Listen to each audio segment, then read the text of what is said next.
Here's what happened in the qualifying races, round 12, the FIA Motocross World Championship, the MXGP of Indonesia. MX2 qualifying, Tom Vial down the inside at the bottom of the first hill to take over the lead. It was closely followed by Thibaut Beneston, Simon Langenfelder, Kai de Wolf on the inside in white, taking over third. And we had Mikkel Harup in there, Kevin Horgmo and Darmo. And Geerts, who recovered well to get into fourth, and then third, about 5 corners in after that mistake from his teammate, Thibaut Beneston. Then there was a battle going on here between Langenfelder and Horgmo. They were fighting over 5th and 6th place. As Harup came in, he did later go out in the race just to put some laps in. He obviously had a technical issue there.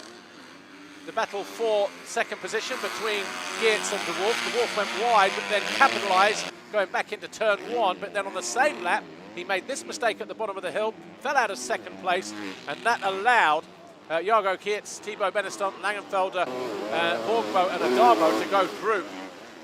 De Wolf was in 7th, but he did find his way back into 6th later on in the race with a pass on the Italian. Jago Geerts circulated in 2nd position. Thibaut Beneston had to deal with Simon Langenfelder, but up front on his own, Tom Vial, 8 seconds clear by the time he reached towards the end of the race. And it was Tom Vial who crossed the finish line to win the qualifying race here today. Jago Geerts will go to the line 2nd, ahead of Beneston, Langenfelder, Horgmo, De Wolf, Adamo and Cars Makers.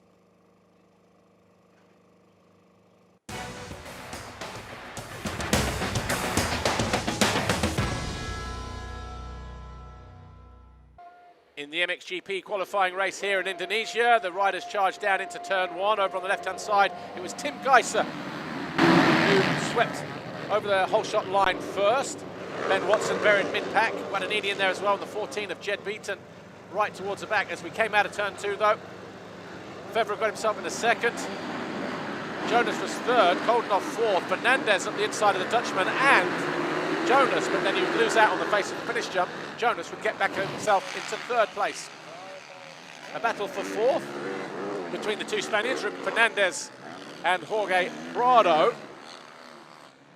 Prado eventually lost the toe to the Honda 114 rider, and then out of 3rd place, Pauls Jonas got into the turn. His bike just quit. He did rejoin though a little bit further down the order, and he would eventually come home with 8th. Romain Fevre started to close in the latter stages on Tim Geiser, but that mistake just cost him too much time, and in the end Geiser was a comfortable winner in the end. His 4th qualifying race win, which means he's on pole for the 4th time this year. Tim Geiser victorious here in Indonesia in the qualifier. Romain Fevre goes to line 2nd ahead of Ruben Fernandez, Jorge Prado, Calvin Verlanderen, Glenn Koldenhoff, Mitch Evans and Pauls Jonas.